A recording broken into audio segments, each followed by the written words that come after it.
For over 30 years, the Arrowhead Reptile Rescue has rescued some not so furry, but scaly friends.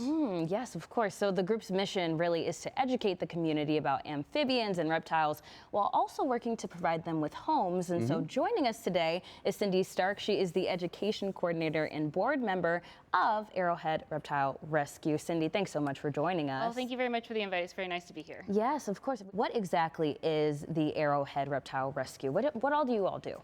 We do everything from wildlife rehabilitation. As you can see, we do repair turtle shells. Turtles that have been hit by cars, repair their shells.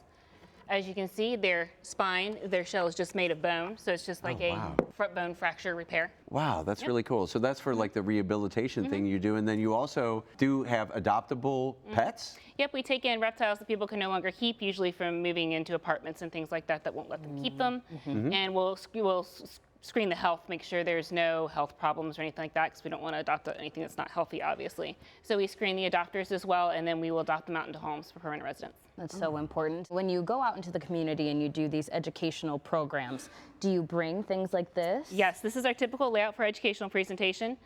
We bring out a lot of reptiles. These are not pets, these are show animals. These are educators that have been doing this for a long time. Most of them are very friendly, not all of them. Yeah.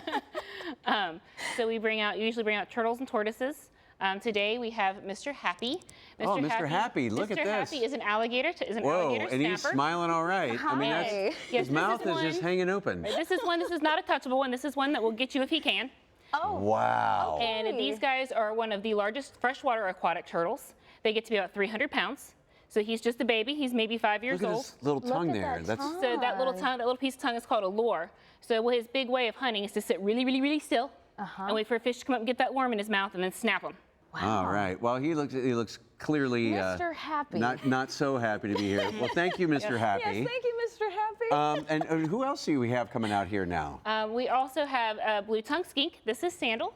Blue-tongued skink. She is a blue-tongued skink. Oh, look at that. These guys originate from the Pacific Islands in Australia. Wow. You can see she's a typical skink is very long, sausage body, teeny tiny little bitty legs. Look at the and tongue. You can see the blue tongue. Wow. So yeah, that is to make her appear poisonous or venomous. So other things will leave her alone. But she's not actually. She is not actually known. You can pet her. She is very, very used to being used to doing presentations and being handled by kids and everything. Smooth. Really smooth. But yeah, skinks do make pretty good pets. The biggest problem with them is they have to have a big enclosure because of how long she is. Oh wow. Understood. Okay. So With I know those you little mentioned too legs. with some of the animals you take in, maybe people had them as a pet. They get much bigger than they anticipated, a little more than they thought. Kind of like our next guest, I think, Yes. that is making their way out here. What sort of? This is a very large snake. Wow.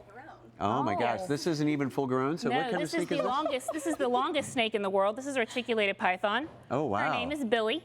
Billy. She's Billy. a tiger morph. This is nothing you would see in the wild. She was bred for these colors and her beautiful Really? blue eyes. And she is Wow. like the longest snake in the world. She is about 5 or 6 years old now, and she is currently 11 feet long. Oh, She wow. will. The longest reticulated on record is about 35 feet. 35 feet. Now, is that dependent on environment or like where where they spend their time? Oh they yeah, grow?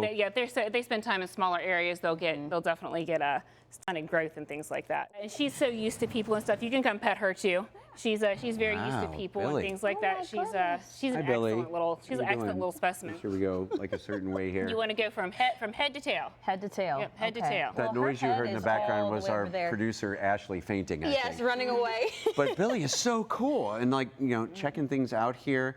What is the cost if somebody wants to like have you come out and speak? Typically, it runs around $300 for an hour, but Yeah. again, if you want less or more, depending on what you need. You talked about how some of these animals make good pets, some do not. I know our final guest is definitely not a good pet. Not a good pet. No, not a I wouldn't good say this pet. one's a great, Yeah, great pet Billy. either. There you go, man. Thank you, There go, Billy. Billy. We appreciate you, Billy. Oh my goodness. Who? Oh, wow. So this is a crocodilian. His name is Oscar. He's a dwarf caiman. They'll get to be about 7 feet long, even as dwarfs. Okay. And you can see he's always excited to be everywhere. His name is Oscar for a reason. He is Oscar the Grouch. Wow. If you want to pet him, you can pet down his back or his tail. Yeah. We ask everybody to stay away from the head for obvious reasons. But I mean, you mentioned too that sometimes people take these as pets, not realizing that they don't make good pets. Right. Yeah, they give a little bitty, oh, look at the little bitty lizard, and by God, it's really an It's turned alligator, it's into really a- a caiman, or it turns Yeah. into, Well, and one thing about your organization, you all are a nonprofit, so I know we were talking about the fees associated with having the animals come out, but really it helps you help animals like Oscar. Yeah. Everything is cold-blooded, so everything needs extra heat. So you should imagine our electric bill. Yeah. On top of that, everybody needs fed. So everybody wants different foods and needs specific diets, and that can get expensive as well.